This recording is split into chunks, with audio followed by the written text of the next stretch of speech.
साथियों, CNT act के part 3 में आपका स्वागत है। बहुत ही अच्छा चैप्टर है ये। JPSC में इससे 12 क्वेश्चन जो है आता है। तो स्टार्ट करते हैं पार्ट 3 51 क्वेश्चन से। 51वां क्वेश्चन है, आदिवासी आमतौर पर जंगलों को साफ करते थे और साफ किए गए भूमि को खेती योग्य बनाते थे। उस वक्त भूमि पूरे कबीले के स्वामित्व में होता था, न कि किसी व्यक्ति विशेष का। उस भूमि के क्या कहते हैं? आदिवासी लोग जो थे पहले आमतौर पर जंगलों को साफ करते थे और जो साफ करते थे जो ज़मीन को, उसको खेती योग्य बनाते थे उसे। और जब उस वक्त जो खेती को योग्य बनाते थे उसे भूमि पर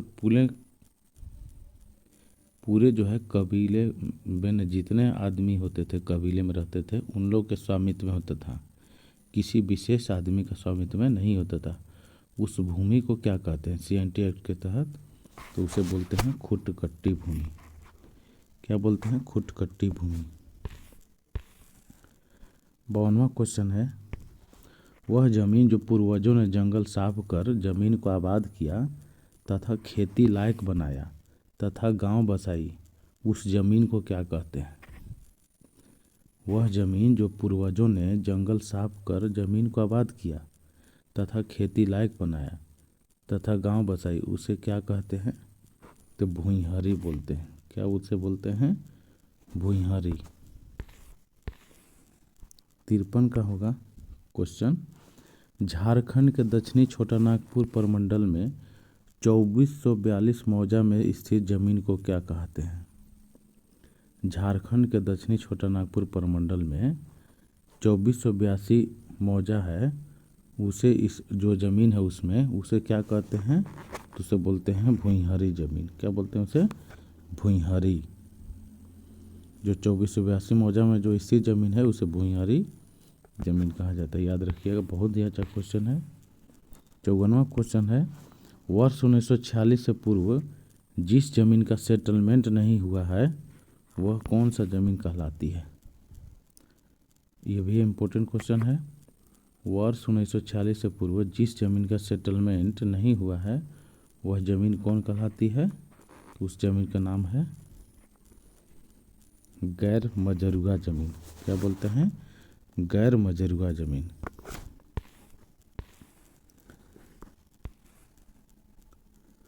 55वां क्वेश्चन है,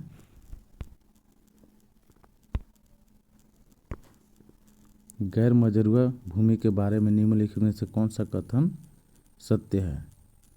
तो याद रखिएगा, गैर मजरूआ जमीन 2 तरह की होती है, यह सही है। दूसरा जो है गैर मजरूआ आम, यानी जो गैर मजरूआ ज़मीन होती है 2 प्रकार की होती है, एक गैर मजरूआ आम और एक गैर मजरूआ खास। गैर मजरूआ आम किसे कहेंगे? तो गैर मजरूआ आम पूर्व से सरकारी कब्जे वाली ज़मीन होती है, जैसे रास्ता, पहाड़, मैदान, सरना, शमशान इत्यादि, जिस पर व्यक्ति विशेष का कब्जा ना हो। ऐसे ज़मीन को बंदोबस्ती नहीं किया जा सकता है और न ही खरीद बिक्री की जा सकती है, उसको गैर मजरूआ आम कहते हैं। गैर मजरूआ आम जमीन होता है जिसे रास्ता, पहाड़ या मैदान या सरना, शमशान हो, इस पर किसी व्यक्ति विशेष का अधिकार न हो और इसका बंदोबस्ती भी नहीं किया जा सकता, उसी को बोलते हैं गैर मजरूआ आम जमीन। दूसरा जो गैर मजरूआ है खास, जो ज़मीन किसी व्यक्ति विशेष के दखल कब्जे में हो और उसे गैर मजरूआ खास कहते हैं। यानी किसी व्यक्ति विशेष के कब्जा में होगा, जो ज़मीन किसी व्यक्ति विशेष के दखल में होगा उसे गैर मजरूआ खास कहते हैं और ऐसी भूमि को गैर मजरूआ मालिक भी कहा जाता है। ध्यान रखिएगा, तो उपयुक्त सभी होगा, इसका आंसर डी होगा। यानी गैर मजरूआ ज़मीन 2 प्रकार के, गैर मजरूआ आम और गैर मजरूआ खास। 56वां क्वेश्चन है, जो ज़मीन केंद्र सरकार के स्वामित्व की ज़मीन है होती है जिसके देखभाल का दायित्व राज्य सरकार का होता है, ऐसे भूखंडों को बंदोबस्त नहीं किया जा सकता है। कौन जमीन कहलाता है? वह जमीन जो केंद्र सरकार के स्वामित्व की जमीन होती है, जिसके देखभाल का दायित्व तो राज्य सरकार का होता है, ऐसे भूखंड को बंदोबस्त नहीं किया जा सकता है, उसे कौन सा जमीन कहा जाता है? तो उसे बोला जाता है केसर हिंद भूमि। क्या बोला जाता है? केसर हिंद भूमि। 57 क्वेश्चन है, ब्रिटिश राज के दौरान भारत पर राज करने वाले अंग्रेज शासन द्वारा रखे गए जमीन जो अब इसकी देख रेख की जिम्मेवारी जिला बोर्ड के पास है, कौन सा जमीन कहलाती है? ब्रिटिश राज के दौरान भारत पर राज करने वाले अंग्रेज शासन द्वारा रखे गए जमीन जो अब इसकी देख रेख की जिम्मेवारी जिला बोर्ड के पास होती है, कौन सा जमीन कहलाती है? तो उसे बोलते हैं केसर हिंद भूमि। क्या बोलते हैं? केसर हिंद भूमि। याद रखिए, बहुत ही इंपॉर्टेंट क्वेश्चन है।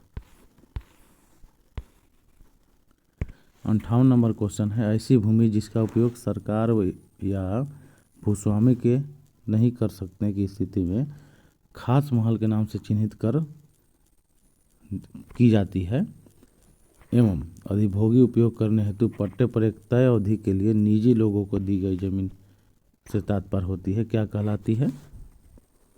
ऐसी भूमि जिसका उपयोग सरकार या भूस्वामी के नहीं कर सकने की स्थिति में खास महल के नाम से चिन्हित कर अधिभोगी का अर्थ होता है उपयोग करने हेतु पट्टे पर एक तय अवधि के लिए निजी लोगों की दी गई जमीन से तात्पर्य है, क्या कहलाती है?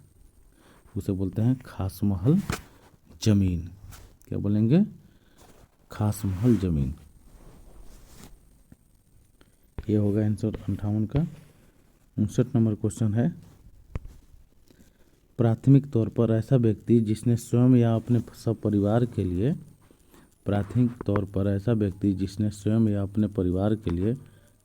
परिवार के सदस्यों द्वारा खेती के प्रयोजन से भूमि धारण करने का अधिकार अर्जित किया हो, ऐसे काश्तकार के द्वारा अर्जित भूमि क्या कहलाती है? कोई भी व्यक्ति जिसे अपने या अपने परिवार के लिए कोई भी भूमि धारण करता हो और उस जो भूमि जो धारण करता है उसे क्या बोलते हैं? रैयती भूमि। क्या बोलते हैं? रैयती भूमि। याद रखिएगा। 60वां क्वेश्चन है, छोटा नागपुर काश्तकारी अधिनियम कब लागू हुआ था?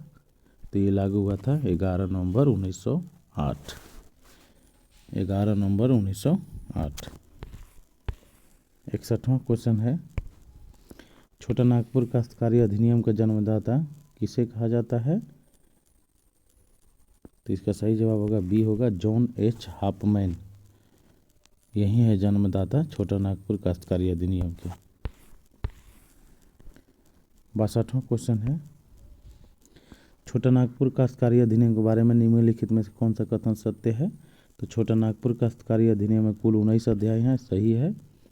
दूसरा है बी, छोटा नागपुर काश्तकारी अधिनियम में कुल 271 धारा, यह भी सही है। छोटा नागपुर काश्तकारी अधिनियम में सर्वे पर कुल 16 लाख रुपए खर्च हुए, यह भी सही है। यानी उपर्युक्त सभी। आंसर डी होगा। याद रखिएगा, 19 अध्याय है, 271 धारा है, 16 लाख रुपए खर्च हुआ था, याद रखिएगा। बहुत ही अच्छा क्वेश्चन है। 63 नंबर क्वेश्चन है, छोटा नागपुर काश्तकारी अधिनियम झारखंड के कितने प्रमंडल में प्रभावित है? छोटा नागपुर काश्तकारी अधिनियम कितने प्रमंडल में प्रभावित है? तो 4 पे। सी होगा आंसर। 64 नंबर है, छोटा नागपुर काश्तकारी अधिनियम में अब तक कितने संशोधन किए गए? छोटा नागपुर काश्तकारी अधिनियम में अब तक कितने संशोधन किए गए? तो 26 संशोधन किए गए हैं अब तक। सी होगा आंसर इसका। छोटा नागपुर काश्तकारी अधिनियम की धारा 46, 47, 48 के क, 71 के क एवं अ, 240, 241, 242 संविधान के किस सूची में शामिल है? जितने भी धारा दिए गए हैं क्वेश्चन में ये किस सूची में शामिल है, तो 9वीं सूची में। किस में है, 9वीं सूची में, याद रखिएगा।